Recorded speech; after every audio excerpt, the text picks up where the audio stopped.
Study IQ IAS, अब तैयारी हुई अफोर्डेबल। नमस्कार दोस्तों, जैसा कि हम सब जानते हैं भारत और इजराइल काफी ज्यादा क्लोज हैं और जाहिर सी बात है अगर इजराइल में कोई भी पॉलिटिकल बड़ा चेंज हो रहा है तो उसका इम्पैक्ट भारत पे भी होगा, भारत की पॉलिसीज पर होगा। लेकिन इजराइल के अंदर मैं आपको बता दूं कि 2019 के बाद से ऑलरेडी 4 बार चुनाव हो चुका था और कल देर रात को, जब मतलब भारत के अंदर जब देर रात हो रही थी तो इजराइल में वहां पर वोटिंग चल रहा था। जी हां, इजराइल के अंदर अभी वापस से 5वां इलेक्शन हुआ है। अभी 4 साल भी नहीं हुए हैं क्योंकि वहां का जो टर्म होता है, जैसे भारत का लोकसभा का पूरा टर्म है 5 साल का, वहां के पार्लियामेंट का टर्म होता है 4 साल का। अभी 4 साल भी नहीं हुआ है, ये 5वां इलेक्शन आपको देखने को मिलेगा। और बताया ये जा रहा है, बड़ी बात यह आई है कि जो बेंजामिन नेतन्याहू हैं वो वापस से इजराइल के नए प्राइम मिनिस्टर बन सकते हैं। ये आप देख सकते हो, Netanyahu bids for come back in tight Israeli election. तो इसको डिटेल से जानेंगे कि एग्जैक्टली हो क्या रहा है, यहां पर इजराइल में क्या मेन मुद्दा है जिसको लेकर अभी हुआ है। काफी कुछ जानने को है, चलिए आगे बढ़ते हैं। लेकिन उसके पहले ध्यान रखिएगा दोस्तों, अगर आप यूपीएससी की तैयारी कर रहे हैं for the year 2024, study IQ के द्वारा ये बैच लॉन्च किया गया है जिसके अंदर आपको जितने भी फीचर्स हैं वो आपको देखने को मिलेंगे। You have to go to our website और ऐप, वहां पर यूज करना है कोड अंकित लाइव, ताकि ये पूरा कोर्स सिर्फ 19,000 में आपको मिल जाए। इसके अंदर आपको जितने लाइव क्लासेस होते हैं, मेंटरशिप होती है, नोट्स होता है, answer writing practice mains exam के लिए, ये सारे फीचर्स आपको मिलेंगे। इसके अलावा अगर आप MCQs अटेम्प्ट करना चाहते हो तो मेरे इंस्टा पेज पर भी जा सकते हैं, वहां पर स्टोरीज में जितने भी MCQs हैं उसको आप अटेम्प्ट कर पाएंगे। चलिए शुरुआत करते हैं और सबसे पहले देखते हैं एग्जैक्टली हो क्या रहा है।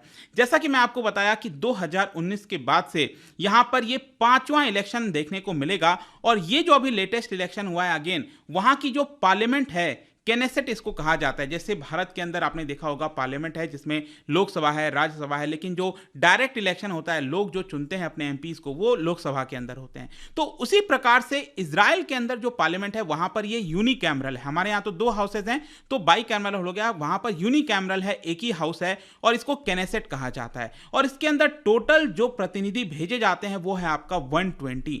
तो यहां पर 120 लोगों का चुनाव फिर से होगा और जाहिर सी बात है जो भी यहां पर 50% मेजॉरिटी क्रॉस करेगा, मतलब जिसके पास 61 सीट आ जाएगी, वो आपका सरकार बना लेगा। But let me tell you, Israel के अंदर जो पॉलिटिक्स है ना वो बहुत ही ज्यादा कॉम्प्लिकेटेड है। भारत की तरह नहीं, भारत में ऑलरेडी इतना कॉम्प्लिकेटेड है, लेकिन जो छोटा सा देश है इजराइल, उसके अंदर आपको और भी ज्यादा कॉम्प्लिकेशंस देखने को मिलेगा। क्योंकि आज तक, मतलब मैंने जहां तक देखा है, पिछले 30-40 साल का इतिहास देख लीजिए इजराइल का, कभी भी वहां पर किसी को क्लियर मेजॉरिटी नहीं मिली और इसी की वजह से हर बार वहां पर छोटे छोटे कई सारे पार्टीज के द्वारा मिलकर यहां पर जो गठबंधन है वो किया जाता है और सरकार बनाई जाती है और इसीलिए वहां पर काफी ज्यादा पॉलिटिकल टर्मोइल भी देखने को मिलता है। खैर जो भी है, ये वाला जो वापस से इलेक्शन हो रहा है, इसके अंदर खास बात जैसे मैंने आपको बताया उसमें यह है कि नेतन्याहू वो सबसे आगे चल रहे हैं और वो वापस से अब प्राइम मिनिस्टर बन सकते हैं। सबसे पहला क्वेश्चन ये आएगा कि आखिरकार ये इलेक्शन क्यों हो रहा है, बार बार क्यों कराना पड़ रहा है। देखो अभी इसी साल अप्रैल के महीने में क्या हुआ था कि अप्रैल के महीने तक नेतन्याहू ही प्राइम मिनिस्टर थे इजराइल के, लेकिन यहां पर आप देख सकते हो कि नफ्ताली बेनेट अभी प्रेजेंट में प्राइम मिनिस्टर हैं। उनकी जो पार्टी है यामिना पार्टी, मैं आपको दिखाता हूं, ये 120 सीट्स हैं, इसके अंदर आपको कई सारे पार्टीज देखने को मिलेंगे। तो अभी जो प्राइम मिनिस्टर हैं नफ्ताली बेनेट, ये यामिना पार्टी से बिलोंग करते हैं और जो नेतन्याहू हैं ये बिलोंग करते हैं लिकुद पार्टी। तो अभी भी सिंगल लार्जेस्ट पार्टी आपको लिकुद पार्टी ही देखने को मिलेगी और बताया यह जा रहा है कि अभी जो लेटेस्ट इलेक्शन हुआ है यहां पर भी लिकुद पार्टी ही सिंगल लार्जेस्ट पार्टी बनेगी। लेकिन यहां पर मेजॉरिटी जिसके पास हो, मतलब कि कोलिशन बनाया जाता है, छोटे छोटे पार्टीज के साथ मिलकर एक बड़ा कोलिशन बनाया जाता है ताकि ये 60 सीट्स के ऊपर निकल सकें और सरकार बना सकें। अब इसमें प्रॉब्लम एक और चीज ये भी है कि मैं आपको बता दूं, जैसे भारत में तो क्या होता है कि अगर एक सीट से 4 लोग लड़ रहे हैं तो जिसको यहां पर सबसे ज्यादा वोट मिलता है वो ऑटोमेटिकली MP बन जाता है, मेंबर ऑफ पार्लियामेंट बन जाता है। लेकिन वहां पर प्रोपोर्शनल रिप्रेजेंटेशन देखने को मिलेगा इजराइल के अंदर। वहां पर क्या होता है कि मान लो 10 पार्टी हैं, ठीक है, 10 पॉलिटिकल पार्टीज हैं जो चुनाव लड़ रही हैं और 10 में से अगर 6 पॉलिटिकल पार्टीज को, हर एक पॉलिटिकल पार्टी का जो टोटल वोट है वो 3.25% से ज्यादा है तो ऑटोमेटिकली उसके हिसाब से उसको सीट एलोकेट कर दी जाती है। जैसे कि मान लो अगर एक पॉलिटिकल पार्टी है इजराइल में जिसको टोटल 10% वोट मिला, मतलब जितना भी वोटिंग हुआ उसमें 10% वोट उस पार्टी को मिला, तो ऑटोमेटिकली 12 सीट केनेसेट के अंदर उसको दे दिया जाएगा। तो इस तरीके से होता है, लेकिन आपको मिनिमम 3.25% जो वोट हैं वो तो चाहिए ही चाहिए। लेकिन एक्चुअली हुआ क्या था कि अप्रैल के पहले जो चुनाव हुआ था इजराइल के अंदर, उसमें यहां पर जो नफ्ताली बेनेट की पार्टी है, यामिना पार्टी, उन्होंने और भी कई सारे पार्टीज के साथ मिलकर ये पूरा कोलिशन बनाया और उनकी जो मेजॉरिटी है वो आपका आ गया था 61। मतलब इनके पास 61 की बहुत थिन मेजॉरिटी, मतलब एकदम बॉर्डर लाइन पर ये थे। अब हुआ क्या अप्रैल के महीने में, यहां पर आप देख सकते हो उनके खुद के पार्टी की जो यहां पर पार्लियामेंट की मेंबर थी, केनेसेट की मेंबर थी सिल्मान, इनका पूरा नाम है इदित सिल्मान, तो ये रिजाइन कर जाती हैं। यहां पर नफ्ताली बेनेट के द्वारा आरोप लगाया गया कि नेतन्याहू के जो सपोर्टर्स हैं वो बहुत ज्यादा परेशान कर रहे थे सिल्मान को, और इसी की वजह से उन्होंने पार्टी से रेजिग्नेशन दे दिया। लेकिन जो सिल्मान है उनका कहना है कि नहीं, यहां पर जो स्टोरी है वो डिफरेंट थी, मुझे पार्टी के अंदर ही खुद सारी प्रॉब्लम्स थी। खैर जो भी है वो सब कुछ आपको पॉलिटिक्स के अंदर देखने को मिलता है, इजराइल में तो ये और भी ज्यादा होता है। तो इन सब की वजह से क्या हुआ कि इनके पास ये जो थिन मेजॉरिटी थी 61 की, ये घटकर हो गई 60, और इसीलिए उन्होंने यहां पर अपनी मेजॉरिटी खो दी, और इसी कारणवश ये पूरा इलेक्शन दोबारा इस समय हो रहा है ताकि वापस से चुनाव हो 120 सीट्स पर, और जो भी सरकार बनाएगा 61 सीट्स के ऊपर चला जाएगा, वो यहां पर सरकार बना पाएगा। अगर हम बात करें कि ये जो चुनाव हुआ है इजराइल के अंदर, जब यहां पर लोगों ने वोटिंग दी है, तो इसमें सबसे इंपॉर्टेंट मुद्दे क्या रहे? देखो वैसे बहुत सारे मुद्दे इसके अंदर रहे, लेकिन जो कुछ इंपॉर्टेंट चीजें हैं, सबसे पहला है वो है आपका हाई कॉस्ट ऑफ लिविंग। आप देख ही रहे होगे दुनिया भर में यहां पर जो रशिया यूक्रेन का वॉर हुआ, कई सारी चीजों की वजह से जो इन्फ्लेशन है वो बहुत ज्यादा चला गया है।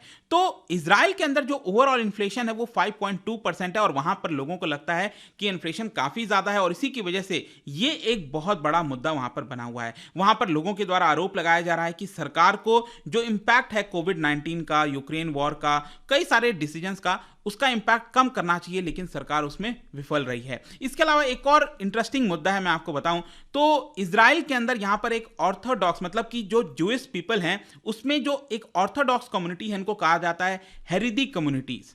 तो यहां पर क्या है कि सरकार, उनका एक इंटीग्रल कुछ लॉज है, इसको कहा जाता है कशरुत रिफॉर्म। तो सरकार एक कशरुत रिफॉर्म करके चीजें ला रही थी। बेसिकली ये जो लोग मैंने आपको बताया ना कि जूइश पीपल के अंदर ही ये जो कम्युनिटीज हैं, हरेदी कम्युनिटी, जिनकी संख्या टोटल 12% के आसपास देखने को मिलेगा इजराइल में, तो इनका ये कुछ डाइटरी लॉज से रिलेटेड है, खान पान से रिलेटेड कुछ लॉज हैं, इसमें सरकार दखल दे रही थी। तो यहां पर ये जो कम्युनिटीज है उनका कहना है कि ऐसा नहीं करना चाहिए, सरकार को इसके अंदर दखल नहीं देना चाहिए, ये हमारा रिलीजियस मामला है, इसके अंदर सरकार को दखल नहीं देना चाहिए। तो ये भी एक पूरा मुद्दा चल रहा था जो है आपका इजराइल के अंदर। फिर इसके अलावा जो इजरायलीज और पैलेस्टीन का मुद्दा है वो तो चलता ही रहता है, सिक्योरिटी से रिलेटेड। लेकिन इसके साथ साथ एक और मुद्दा जिसके ऊपर मैंने वीडियो भी बनाया था, अभी रिसेंटली इजराइल और लेबनान के बीच में एक हिस्टोरिक मैरीटाइम बॉर्डर डील भी हुआ था, जिसके तहत यहां पर आप देख सकते हो ये है आपका इजराइल नीचे, और ऊपर जो आपको देखने को मिल रहा है ये है लेबनान। तो लेबनान और इजराइल के बीच में यहां पर बॉर्डर पर तो प्रॉब्लम होता ही है, लेकिन ये लैंड वाला है, ठीक है। यहां पर यूनाइटेड नेशंस की जो ब्लू आर्मी है वो तो है ही है तैनात, लेकिन जो मैरीटाइम मुद्दा है वो भी लंबे समय से चल रहा था। जैसे कि लेबनान का कहना था कि जो बॉर्डर है वो यहां पर होना चाहिए, लेकिन इजराइल का कहना था कि नहीं, जो बॉर्डर है वो आपका ऊपर होना चाहिए, ताकि इसके बीच में ये जो आप एरिया देख रहे हो ना, ये पूरा डिस्प्यूटेड मुद्दा था और इसमें कई सारे रिसोर्सेज थे।